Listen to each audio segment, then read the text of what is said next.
Selamat pagi Ibu, dengan Ibu siapa? Dengan Ibu Devi, Bu. Ada keluhan apa Ibu? Tadi Bu saya habis periksa, Ya. terus dari dokternya ternyata saya tensinya tinggi, Bu. Ya, tensinya berapa Ibu? Ini Bu, 170/100. Oh iya Ibu, tensinya 170/100 ya. Perkenalkan dulu Ibu, nama saya Novi Retnowati, petugas konseling yang bertugas di Puskesmas Degonglon. Bu, ini adalah tensinya 170/100 ya Bu. Iya. Tadi sudah dijelaskan mungkin di depannya bahwa Ibu memang terkena hipertensi ya Bu ya. Kalau orang bilang darah tinggi gitu ya Bu ya. Memang ada beberapa hal yang Ibu harus tahu dan nantinya akan Ibu praktekkan di rumah ya. Jadi yang pertama untuk penyakit hipertensi memang harus dikendalikan ya Bu ya. Ada namanya patuh ya.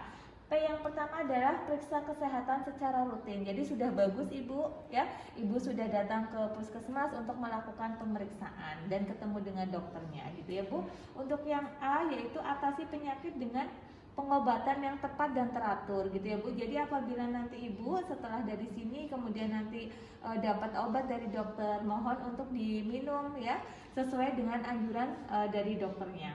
Kemudian T ya, tetap diet dengan gizi seimbang gitu ya Bu ya.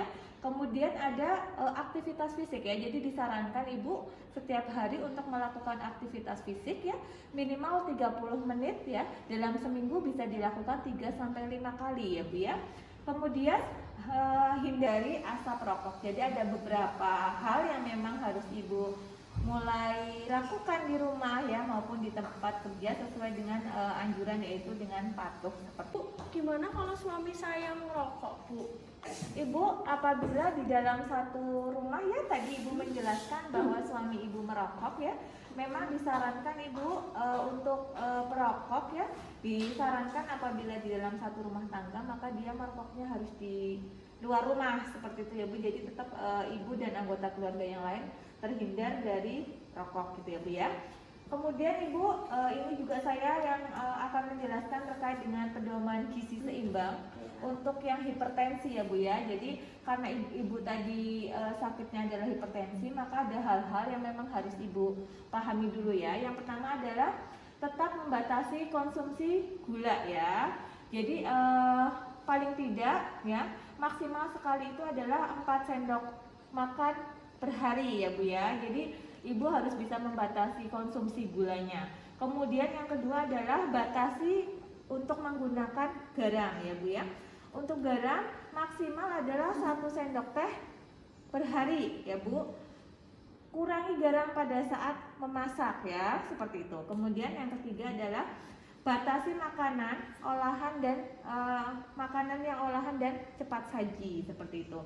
Kemudian pedoman gizi seimbang yang lain untuk yang hipertensi adalah untuk protein dan lemak ya. Jadi batasi daging berlemak dan minyak goreng gitu ya Bu ya. Jadi memang untuk goreng-gorengan, kerupuk dan lain sebagainya ya. Jadi Ibu memang harus bisa membatasi untuk konsumsinya.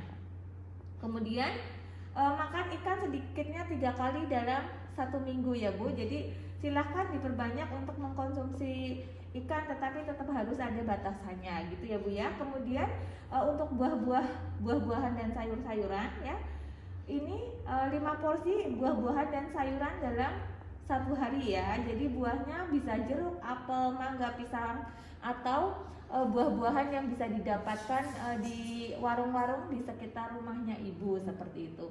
Kira-kira ada yang mau ditanyakan lagi Ibu? Bu, tapi saya kalau setiap makan harus pakai kerupuk gimana Bu? Iya Ibu, tadi kan Ibu keluhannya adalah tensinya tinggi ya Bu ya. Maka memang meskipun kerupuk itu menjadi makanan yang wajib buat Ibu, tetapi ini harus tetap dibatasi ya Bu ya. Kalau bisa malah dikurangi untuk mengkonsumsi kerupuknya gitu ya, karena kerupuk juga mengandung banyak minyak dan juga garamnya seperti itu. Jadi Ibu dari yang tadi saya jelaskan ada yang mau ditanyakan Ibu? Udah Bu, cukup jelas ya. Iya. Ibu Bu Devi terima kasih ya sudah datang ke sini. Semoga Ibu selalu sehat gitu ya. Jangan lupa untuk melakukan pemantauan faktor resiko ya Bu ya. Bisa dilakukan Ibu bisa datang ke Posyandu atau Posbindu sesuai dengan wilayahnya Ibu ya. Apabila ada posyandu silahkan datang, kemudian disampaikan saja apa-apa saja yang dirasakan selama